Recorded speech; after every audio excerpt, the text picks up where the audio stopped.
Lamar Jackson, this one's weird, right? Very weird because we talk about, and obviously he's been rumored to the Falcons right now. It doesn't look like the Falcons are all that in on him. The Falcons do have somewhere around 60 effective cap, 70 total cap in room. So they could bring him in. It would require 2 first-round picks now. That would be, the charge there. Everybody's talking about Michael Vick, but I do want to bring something up that I think is very pertinent to this discussion. So everybody's talking about Michael Vick. Michael Vick was the first 1,000-yard rusher at the QB position in the modern NFL, but he did so with over 2/3 of his rushing yards on scrambles, so plays that were passes that he ran on.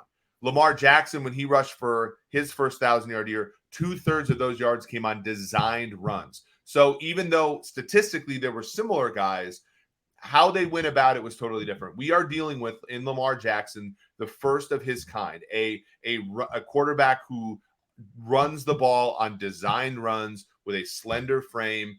And I think that there's an aspect of uncertainty that is clouding this situation. Yes, he's won an MVP. We've seen the ceiling, but he's missed 10 games the last 2 seasons and a playoff game. So 11, if you count that last one.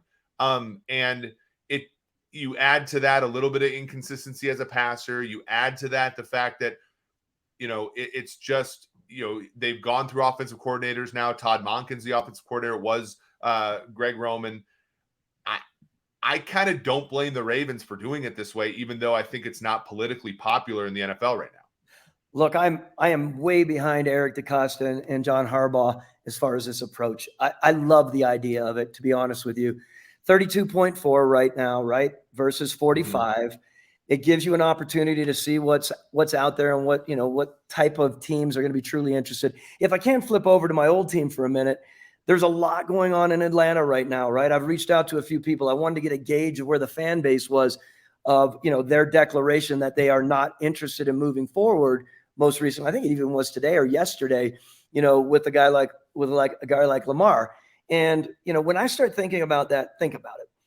For them, first of all, to give away 2 picks in an organization that's been struggling a little bit, as you know, coming off of, I say this humbly, but I also say it realistically and honestly. They were in a situation that they were dealing with their pick situation. They need to continue to build with their picks, to give away picks. They were in a financial situation that they had to work through with Matt Ryan and Julio Jones. So here they are in a cleansed way, so to speak.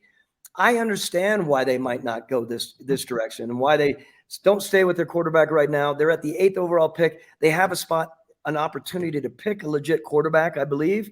And I think it's a smart move, by Terry Fontenot and Arthur Smith, as far as backing away from it. Well, if you're Terry Fontenot, you've gone through he came in and there was your fingerprints on the team, but and there were some really good players on that team, and he decided to sort of change course, and he's done it his way, for better or worse. You go tight end at 4, you go wide receiver at 8, and you get rid of Matt Ryan. You go you go after Deshaun Watson, you piss off Matt Ryan. Matt Ryan ends up being traded to the Indianapolis Colts.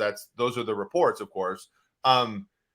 You try to rebuild the defense. There's still some, again, the offensive line still has a lot of your fingerprints on it with McGarry and Matthews and Lindstrom and the guys that have really developed since you took them. And then on the defensive side of the ball, there's still Jarrett, there's still AJ Terrell, but you're building, trying to build around those tent poles on that side.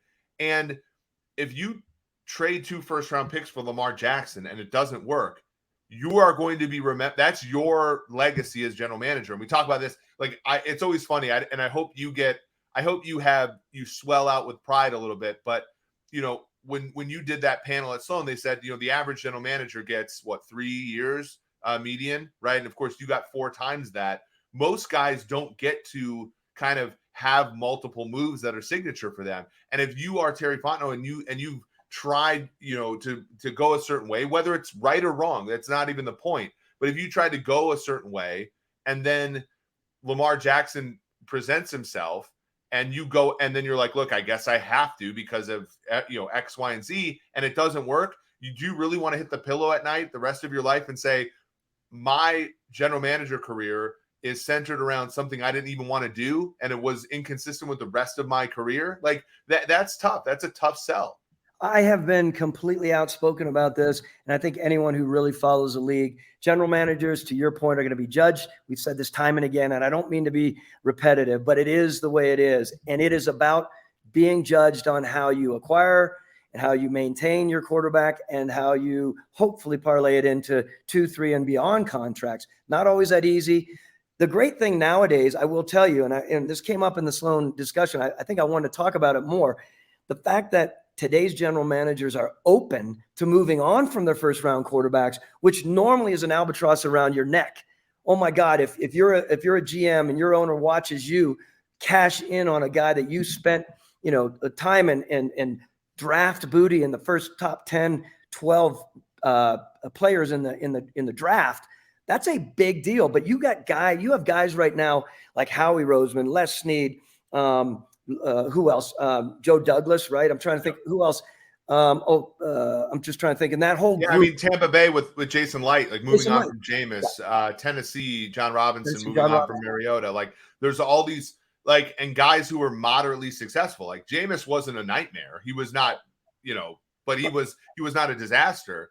Mariota wasn't a disaster, but these guys, you would usually fight through, right? You remember, and remember when Vinny Testaverde was taken, right? And Tampa Bay, he threw 36 interceptions one year. He threw, he was pretty terrible for them, right? And Tampa tried and eventually didn't work, right? Same thing with Jeff George with the Colts. It's like tried and like that was the point. Now guys can move on because the financial investment isn't as much, but as you could probably tell, there are extraneous, like you got to change all the billboards, you got to change all the banners, you got to when you change quarterbacks, it's more than just kind of on the field stuff. It is a ballsy move by these guys. I mean, think about it. You put yourself on the line with your owner, your fan base, the media, everyone thinking, wow, you have an opportunity to pick 2 quarterbacks in this league, just like you have an opportunity to pick 2 head coaches. Sometimes you do, sometimes you don't.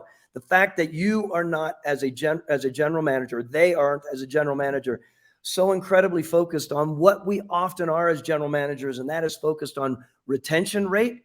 I mean, that's the easiest way to go into an owner and say, hey, look, we haven't won a Super Bowl, but our retention rate is 70, 80, 90%, whatever the number is.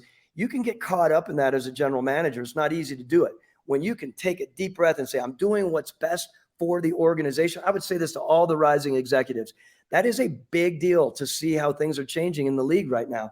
And to see some of these guys who are the best general managers currently in the league doing it, surviving and thriving after, I think is a real boon for the general manager world. Yeah, and we'll see what happens with Lamar. I do think that there's going to be some coming to Jesus moment, whether or not, and there's a lot of people that are crying collusion. I don't know. Like I do think, like, you ask of the teams that can afford him, how many teams would want to afford him? And I think like many of us would be like, hey, and I do personally think, like, look, you look at the tracking data, he is a force multiplier in the run game, and he is a better passer than people give him credit for. However, there are options that are, I mean, look, CJ Stroud is a guy, and I'm not, we're going to talk about quarterback evaluation in a second here, but CJ Stroud is a guy I look at, I'm like, man, that's a pretty narrow distribution relative to other rookies. I'm not saying relative to guys who are playing, but I'm like, that's a guy that, like, if you get him in the building, I can very easily see you building a situation around him where relative to cost, he's a very good value. You look at Anthony Richardson. I mean, that guy's a better athlete than Lamar Jackson already. And, you can build an offense around him. If you're the Bears, that's the other team. Like, the Bears have almost 100 million in cap space, but if you like relative to cost, Justin Fields is, you can see it as far as like that guy might be a surplus value relative to cost. And so you look down the list, maybe Detroit could be a team, but Detroit's picking, in a decent spot where they can get one of the other guys in the draft. And so you just look around and we see this injustice about Lamar. And I'm the first guy to say, like, I do think some people are down on him relative to what I would expect, but it kind of makes sense. You look at Eric DeCosta, you think that's a good gamble the guy made, right? As far as Yes. forcing another team to negotiate because they've gotten so sideways player and team that maybe now Lamar's like, well, maybe the Ravens don't hate me. Maybe it's just they're just trying to win and there's dollars and cents associated with this. And it was really Cleveland who erred by giving Deshaun Watson the fully guaranteed deal when no one, because reports were that like once he won the fully guaranteed deal, that's when Carolina, New Orleans, and Atlanta were like, and so maybe it was just one team that would give Deshaun that deal, and no one's really like sort of said that to Lamar. So, man, there's so much here to talk about, and let's stay on it for a little bit longer if you don't mind, because it is a world's topic right now. First of all, I think it would be irresponsible of us if we didn't talk a little bit more about the idea of collusion. I'm not meaning more. Put a collusion aside and the topic, the owners and collusion. I get it. Let me just say this: as general managers and owners in the league, of course, you're always looking at big money guaranteed, and you're looking at anything that might inhibit your opportunity to get things smoothly accomplished. You get agitated with that. Collusion aside, it's not a matter of in my mind, that it's more about, yeah, I'm agitated. I want to get this deal done. I would love to go after a guy like Lamar Holmes, given all of his abilities. But the fact that, he's going to be looking for guaranteed money, $230+ million. That's a big, big deal for any general manager to think he has to go into his owner, again, swallow deep and look at the owner and say, yes, sir, I think we have the right guy. That's a big, big deal. You go ahead. Yeah. And there's the other part of this, which no one is talking about this. And I if we care about the players in this league and we care about the sustainability of this league, I think a lot of people are saying, you're wage suppressing, right? And I see it differently. Right now, there are more players in the NFL that make the minimum than there ever have been as a percentage of the number of players. Like, the more that we do this, the more that we set this precedent for quarterback. And I'm a statistician. I'll say, like, the quarterback is the most important thing. If you get a Patrick Mahomes, your whole life becomes easier. But we all talk about, like, why have we hollowed out the league in some way? And it's like, well, it's because these quarterbacks, like Daniel Jones making $40 million APY, is an absurdity, right? Like, and I like the guy. He reminds me of Alex Smith, and I have great feelings about Alex Smith with his time with the Chiefs. But like, Alex never made more than 12% of the cap. Daniel Jones is making like 16 to 18 as a percentage of the cap. And then you're looking and saying, well, why do the players have to act desperately in their career? Because there's no middle class in the NFL. And part of that, like, that's where we should be looking. And when we think about quarterbacks who are taking up a huge fraction of the cap, then you can't pay the offensive line. Then you can't pay the wide receivers. And you wonder, there was an NFL record this year for number of quarterbacks who started a game this year other than the 87 strike year. And you're like, well, yes, because you've reduced offensive line and wide receiver and all this stuff that protects a quarterback, because the middle class of the NFL is gone, right? And so I don't think that gets brought up when we think about, oh, woe is Lamar Jackson. I get that, and he should get what he deserves, but we're in a cap league, right? And so if he gets what he deserves, then all these wide receivers, and it makes the league weaker, in my opinion, much like the regular economy, not to get political, but like, as you hollow out the middle class of everything, it makes the thing less resilient.